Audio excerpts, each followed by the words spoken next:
drift away.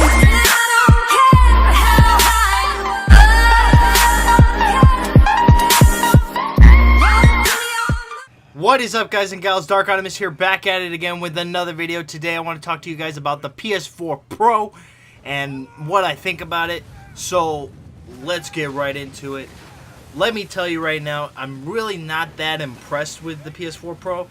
I haven't really seen too much of it that has really wowed me with the Pro.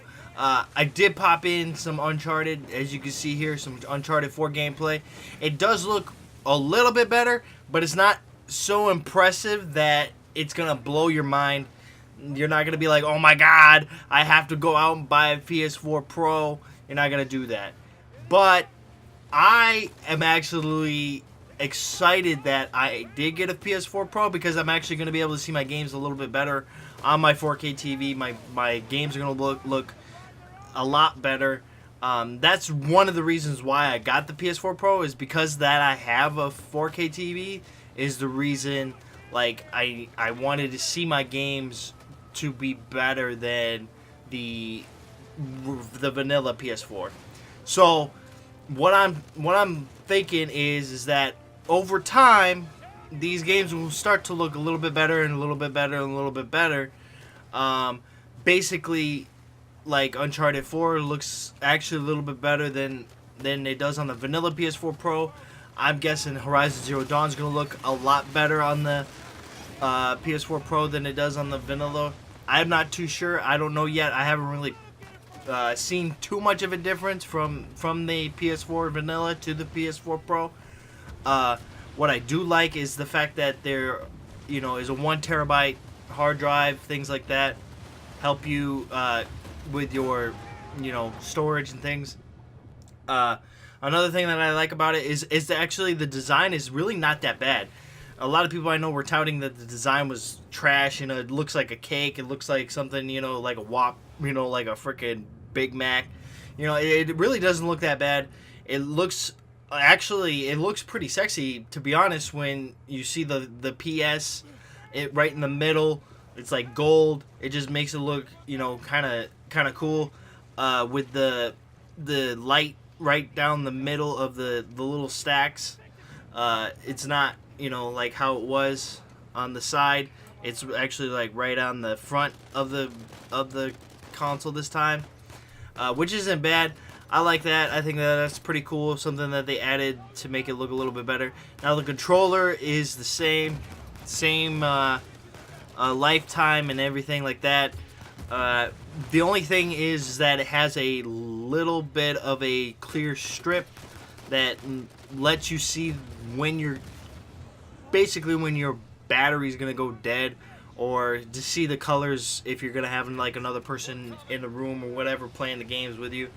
It's kind of cool to see that they didn't really add anything. They just made it transparent so that you could actually see the light instead of actually not seeing it before. That's pretty cool. The only thing that I can't really say like too much on it, because I know that the console hasn't been out for too long, so I can't really say, oh well, the console sucks, it's terrible. I can't really say that because it hasn't been out that long.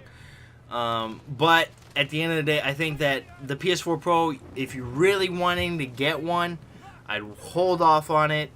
I'd save my money, and maybe later on down the line, when the games start looking a little bit better and a little bit more crisp than they were on the vanilla, then I definitely would pick it up. I mean, at this point, for $400, it's really not that good of a deal at all. So, I mean, you guys gotta do it at your own risk, It's just one of those things. I can't sit here and say that I don't enjoy having it, though, because I actually like it because of the 4K, experience that I'm getting. The upscaling, the, checkerboard rendering, things like that. It's not bad. It's just, it's not native, so it doesn't really show off the console as much as it should. But at the end of the day, I'm absolutely happy that I did get one.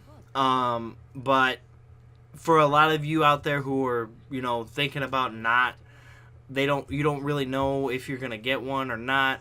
I would hold off, wait, just see what's coming down the pipeline, basically, because the PS4 Pro is a good console. It's just not a great console. It could be so much better.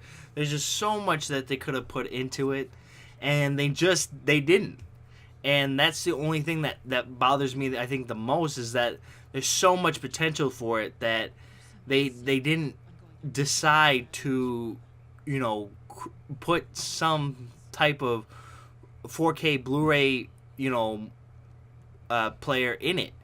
That's one of the things that bothers me a little bit. I know a lot of people were saying, well, if you wanted to play movies, then you should get a 4K Blu-ray player. Well, a lot of people got to realize that, a lot of the people that buy these consoles don't really have the money to buy other stuff like a 4K Blu-ray player or things like that. They have to, actually endure with what they have. And without a 4K Blu-ray player, I really can't be like, you guys need to go out and buy this because you're getting a full package. You're not really getting a full package with this. You're just getting a better system to run your games a little bit better, which isn't bad, which is not a bad thing. I enjoy that. I basically buy my consoles pretty much for everything. I mean, I have my Xbox One that runs pretty much everything that I have. My Blu-rays, my 4K Blu-rays, and I know a lot of people are saying, well, you have a Xbox One S to run your 4K Blu-rays? You're freaking nuts, bro. You could get a 4K Blu-ray player that's 10 times better. Well, you know what? I don't care about that. I don't care. I want to see, I don't care about that because that don't bother me. What bothers me is I want something that's all in one. And since the PS4 Pro is not really all in one, I can't recommend it. But time will tell. See what happens. I love you guys. Like, subscribe. Hit me up on Twitter at Dark Optimus. Hit me up on Xbox Live at Dark Optimus. And I am out.